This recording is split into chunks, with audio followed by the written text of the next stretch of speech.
Hello and welcome back to Let's Play Pillars of Eternity with me, Bring It On. Let's continue exploring the Sanitarium.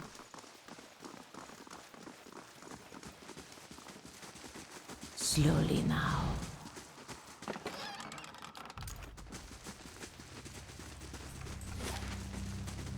Which is much larger than I expected it to be. Laying low.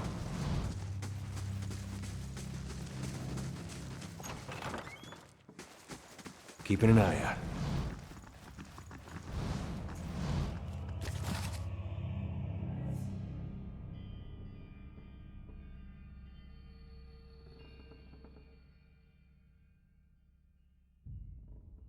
Because I'm pretty sure we've read this one before as well. I could be mistaken.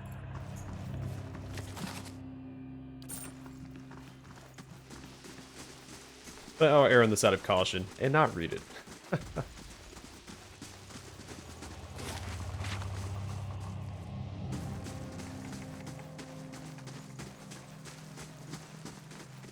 Margaret's fire casts light in dark places. I don't have the proper key for that yet. Crooked chalk tally marks cover the surface of this table.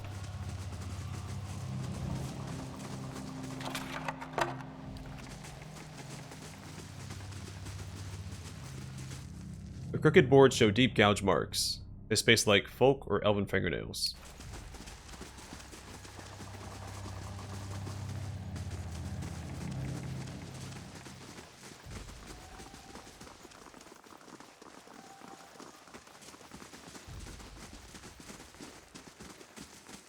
I'll take a look.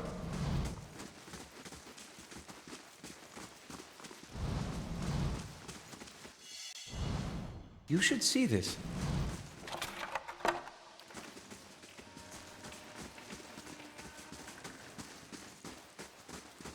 Margaret's fire casts light in dark places.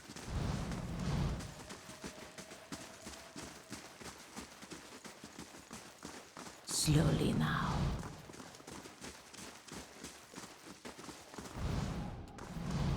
Well, they definitely nailed the depressing atmosphere here. There's not even any ambient music. Slow and silent. Nice and slow.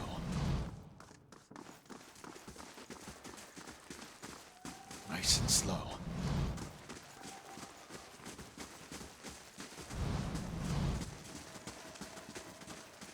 Slowly now. That's everything mapped out that we can currently access. He should be in this laboratory. Right.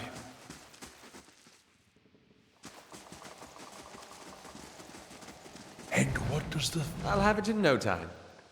The work of a moment. Raven Wing. Mace, one-handed. What does it do? 3 DR bypass, plus 4 accuracy when attacking same target as an ally, plus 25% damage when attacking same target as ally. And it's got damaging 3, so plus 45% damage and plus 4 accuracy. Legend tells of a druid, wise and powerful, who traveled accompanied by a flock of ravens. In battle, the druid would assail his enemies with his mace, while the ravens descended in a chaotic swarm, distracting and flanking his foes. Years of coordinated attacks, and the druid's lingering magic, are said to have gifted his mace with an enchantment that lends the wielder similar gifts. The mace is finely wrought and lightweight, making it maneuverable, if not very resistant against direct attacks. Against a distracted opponent, however, a single blow often proves quite sufficient. Seems like it.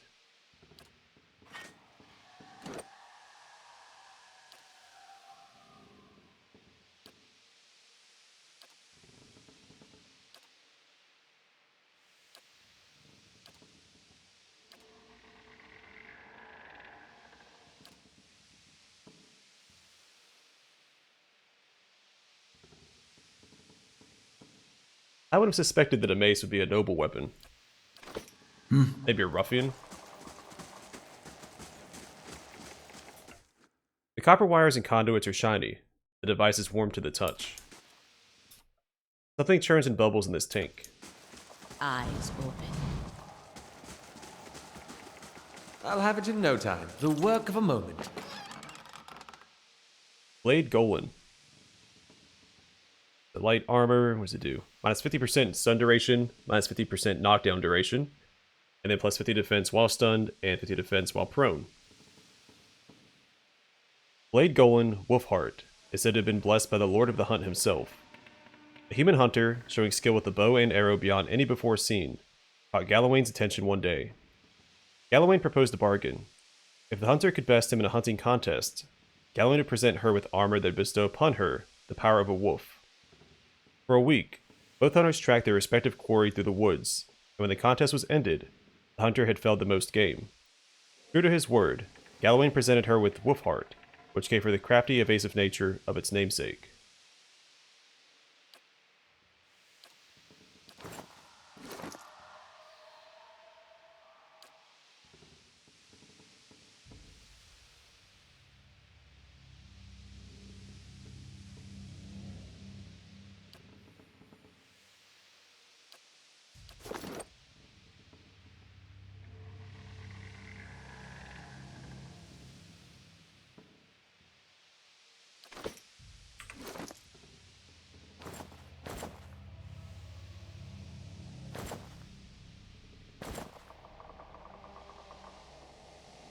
Well, I think it looks cooler, so she'll wear this instead.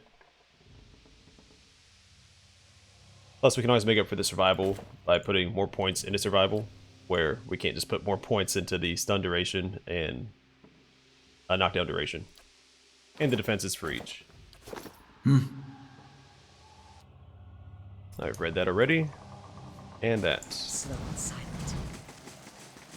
Alright. Hello, Azo. A round-faced, balding man turns to face you.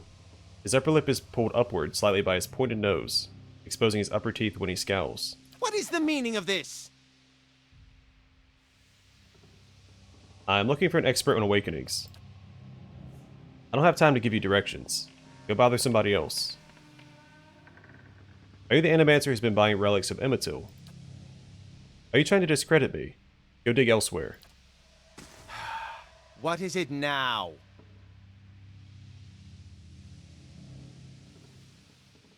I heard you were demoted. How did it happen? Azo's nostrils flare, and he bares his upper teeth more broadly. That's none of your concern. Did one of the others put you up to this? Oddmer? That smug weasel. Things went wrong. Everything. I don't know how. I'll never know. He spits on the floor as if to remove a bitter taste from his mouth. Ethelmore told me you're not supposed to be doing any more experiments. Yes, well, Ethelmore hasn't done much good for anybody since he had his soul moved into an inanimate object. So I fail to see why I should let that sway me. If Animancers all followed the commands of their leaders, where would we be? We'd all be as backward and willfully ignorant as Riadceris. We would know nothing about life or death, or even ourselves. We'd be lost in the dark with no clue as to why. Animancers must push the boundaries of knowledge, but you must be careful, Azo. Even Defiance Bay isn't as safe for research as it once was.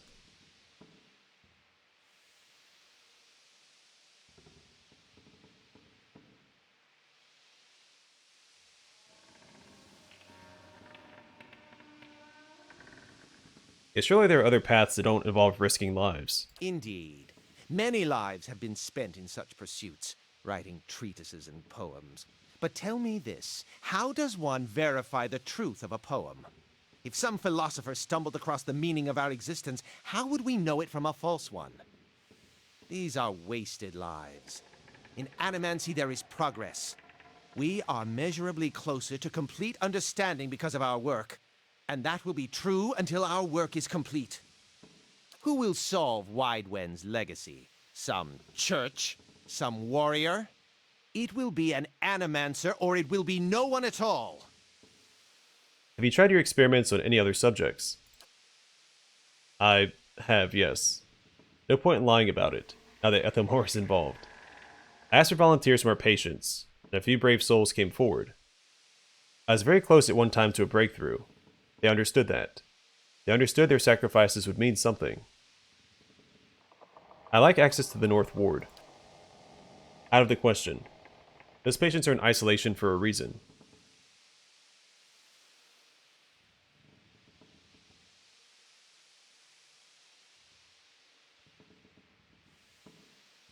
Yeah, I'll start with 4. I've been given permission to conduct my investigation down here.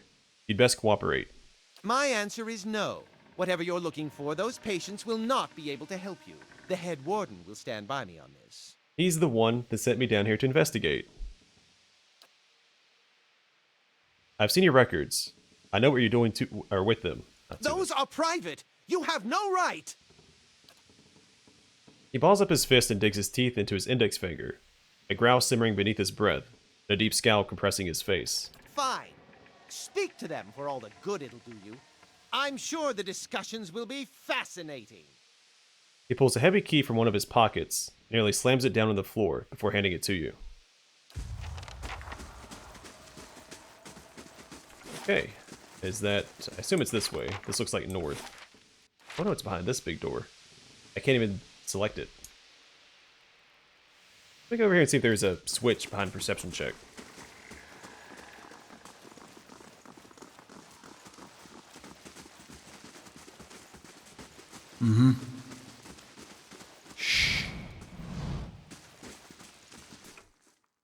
But keep your distance.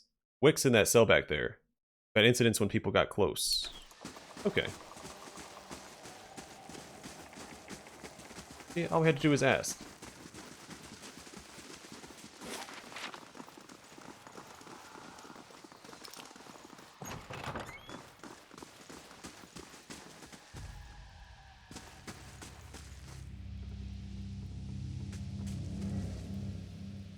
Is this my face? Tell me. That, yeah, Idleman. Thundering sky, rain of blood, innocents must drown. That's Batixa.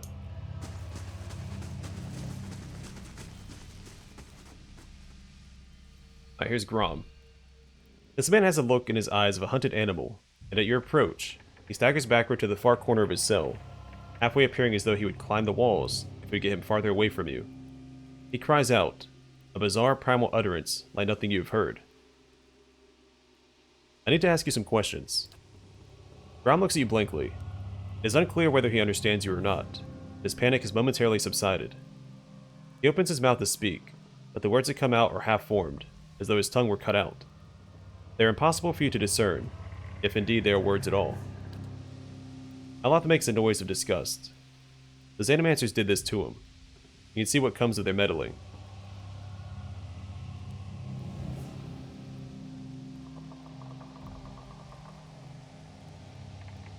Azer ran experiments on you against your will, didn't he? He looks at you with uncertainty. Slowly, tentatively, he steps closer to the front of his cell. As he does so, for the first time you can perceive his soul within your ken. It is misshapen, as though made by some jagged instrument, and large expanses of it have been gouged out entirely. You feel no barriers of resistance.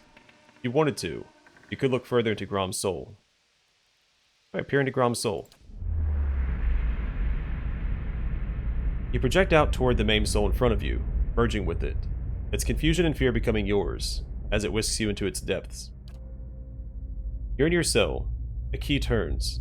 The door creaks open on neglected hinges. Thoughts come to you in waves, incomplete, broken, fearful. Standing at the door is a rotund, balding man. His upper teeth and pointy nose remind you of a rat. He beckons, apologetic. You don't want to go. Anything else. In your mind is a single word, and the word is no. But it dissolves before it reaches your lips. You press against the back wall cornered. You cry out. In darkness, you fight against unseen restraints. You cannot move your arms or legs. A man walks into the room carrying a lit candle, its meager flame casting long shadows across books and machinery. Straps bind your arms and legs. Cold metal circumscribes the crown of your head and the breadth of your chest. The man is sorry. He is in need of raw materials. They dismantled his work, and he needs another source.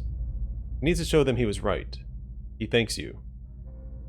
Then he turns a knob, and you feel yourself begin to crack from within, and you can feel pieces of you torn away, like having your insides chewed by a horde of rats. You are screaming a scream you can barely hear. Continue searching. Another night. Heavy footsteps outside your door, coming for you. You look through a slit in your door. The flesh giant, the artificial being just outside, but facing left. Facing the end of the hall. The boy there. The boy looks with interest at the giant, then collapses to the floor like a shed snakeskin.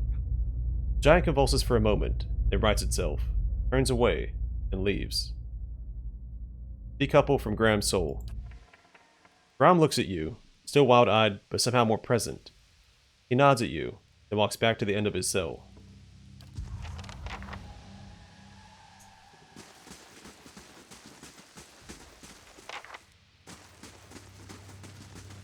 I'm on the trail.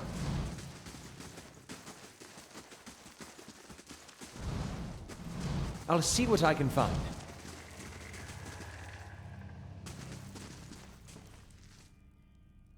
Oh, here's Uskrim. A willowy adolescent boy stands in the center of his cell, gawkish and stoop-shouldered. He stares straight ahead.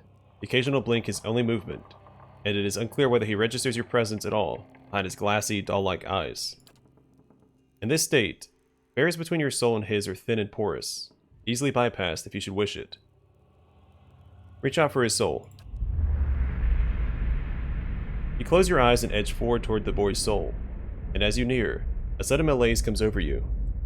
You are cold and warm all at once, sweating and shivering and straining for breath, as you did on the caravan journey. The soul you approach is the wrong one, a parasitic plant that strangles its host. It is predatory and pitiless. You have crossed paths with it before. Too late does it occur to you to retract, and already you feel yourself plunging into some interminable abyss of thought and memory. You are standing in a cell now, the same cell in the Sanitarium. The halls are moonlit and empty, and you are waiting.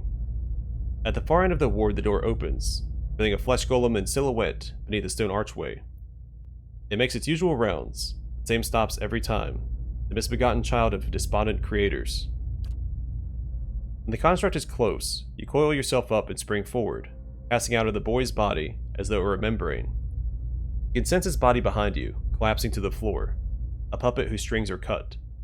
You're rushing toward the golem now, bodiless as a gust of wind. Quickly, you think to yourself quickly, and you feel the strength hemorrhaging from your soul as you dart towards the makeshift abomination. You pass into the golem's shell, and overtake the soul implanted within, encircling it, suppressing it, and contained in this new vessel, you are strong again.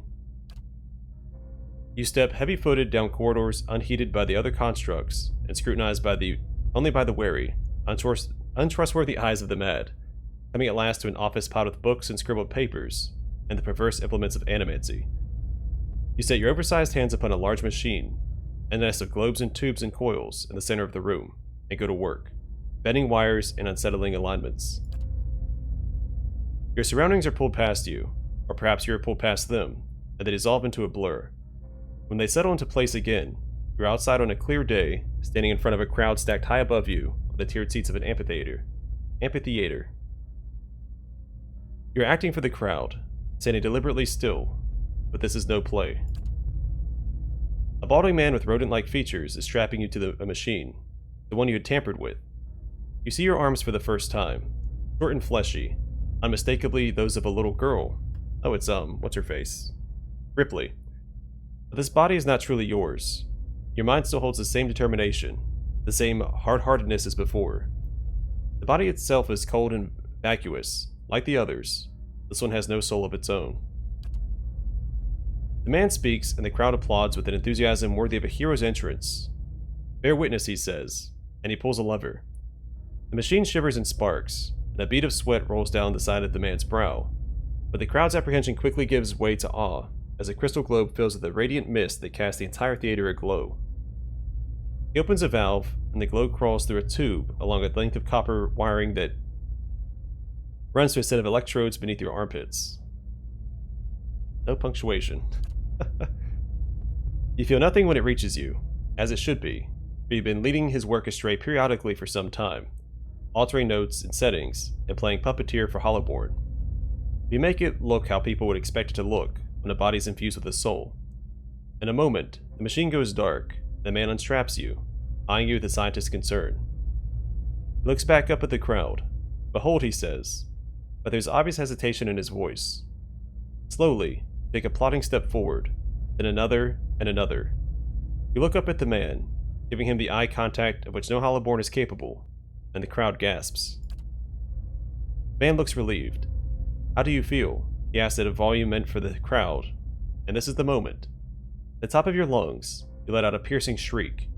The man comes towards you, his hands outstretched, but you run the other way, back to the machine. With all your strength, you drive your head into the crystal globe, and it shatters, pricking your head with warm blood.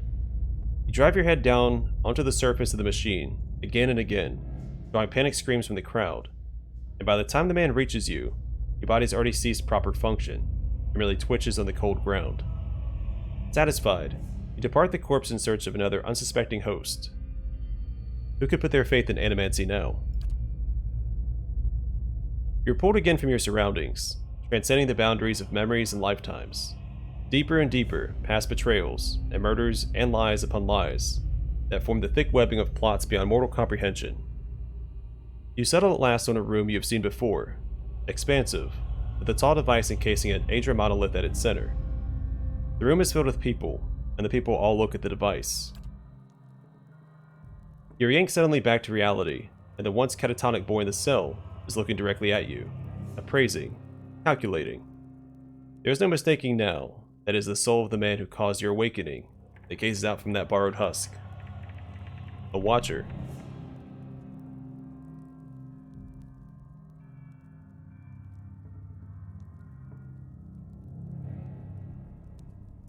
I believe we share a common past. I'm just looking for some answers. Is that so? He makes no effort to hide his disinterest. It continues to search your eyes. He makes a slight grunting noise, and his eyes soften for an instant, and it seems, for that moment, that he recognizes you.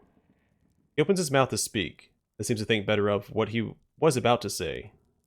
His jaw tightens. I know your look. You hunger. Hunger for answers that elude you. It gnaws at your soul. It usurps your reason for being. You are like everyone. I will help you let go. He dodges backward with startling grace, putting himself out of reach. On his face there is no malice, only the dispassion of a farmer putting down a sick animal. Then suddenly, he slumps forward.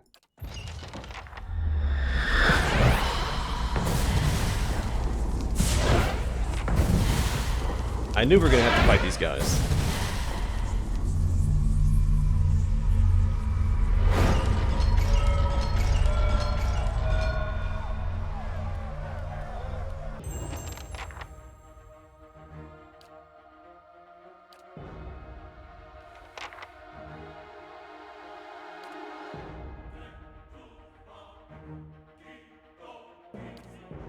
Yeah.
That's it!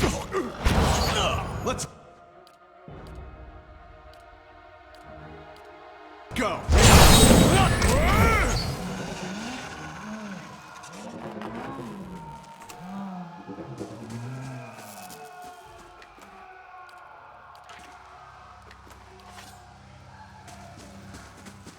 Now let's check all these cells real quick. Slowly now. Oh, cool, we finished Skybreaker. In the process of tracking the strange storm, Bravius discovered that the old wizard had somehow transformed herself into a unique type of magical blight. In the storm-like form, she continued to float around above the deer wood, unable to shift back into her original elf body. Bravius was able to arduously communicate with her by observing a confusing series of thunderclaps and lightning strikes. The wizard directed Bravius to her laboratory in the outskirts of Gilded Vale. After performing a small series of simple operations in the lab, Bravius was able to return the grateful wizard to her natural form. In gratitude, he gave Bravius a storm-generating rod.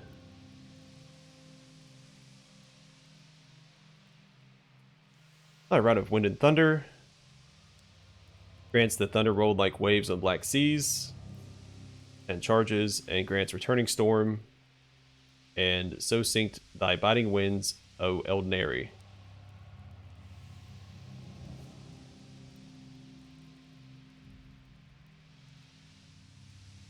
This powerful rod was the creation of an age-elven wizard who had trapped herself in the form of a raging storm that drifted over the deer wood for some time. While the rod is not as fantastic a demonstration of the wizard's power as her transformation, it contains potent storm magic. It'd be cool if the varying quests you get through the stronghold, the rewards varied depending on which companion you sent. I'm on the trail. Like I said, when I assigned Bravius to that quest, I think that him being a druid was best suited to it, which I think is the case since a wizard had transformed herself into a storm. Slow and silent. And druids are familiar with shape-shifting, or spirit shifting, it's called. Let. And also familiar with storms. Let's Get this go. guy down real quick. Oh, here comes more. Right.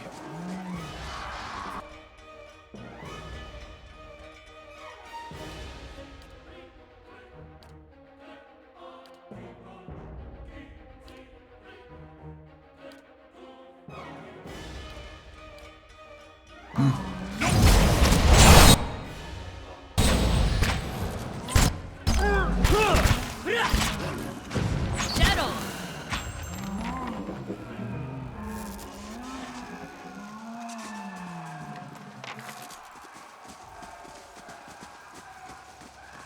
Light, flame, and sound. We'll keep to ourselves.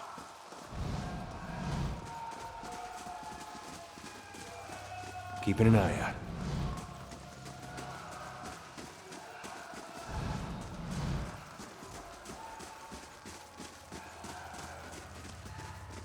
Nice and quiet. Chains grown with added weight. Crescent bite marks pit the edges of the cot. The bucket reeks of offal.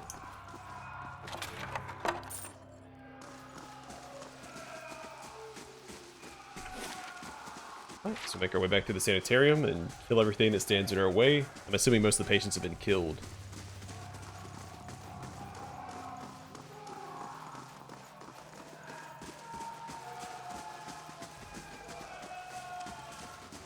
This guy's gone.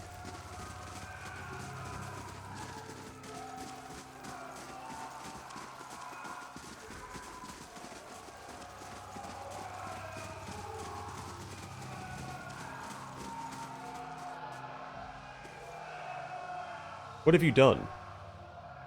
You've been experimenting on patients against their wills, mangling their souls. I have witnessed it with my own eyes. Ezra's face drains of what little color it had. How could you possibly... Look, it had to be done. Ethelmore and the others, they took everything from me. Everything when I was this close. I had to know.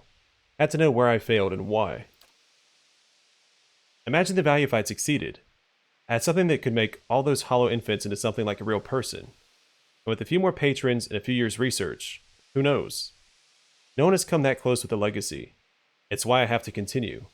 Why I have to risk everything here working in secret. It's why you have to lie to Ethelmore for me. Tell him you've cleared me of all suspicion.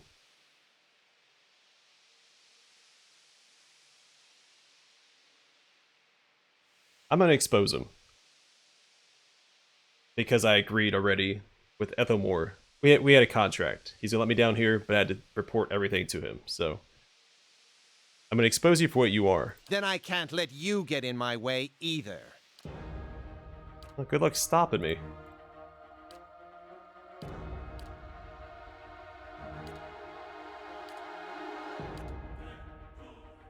Hey.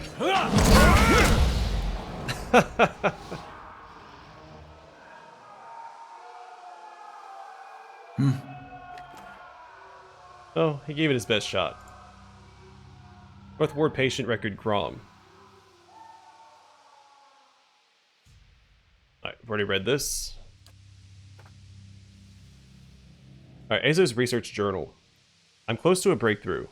I found an ample source of essence now, and the vessels have responded positively to infusion with the proxy.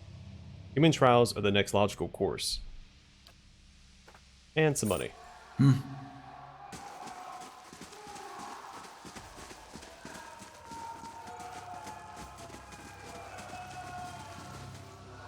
Alright, I'm going to call the episode here, and the next one we'll finish exploring the overrun Sanitarium. I'm assuming, yeah, this door is now open. So we'll clear this place out of any hostiles and go report to Ethel more what we've discovered. But for now, thanks for watching. Hope to see you guys in the next one.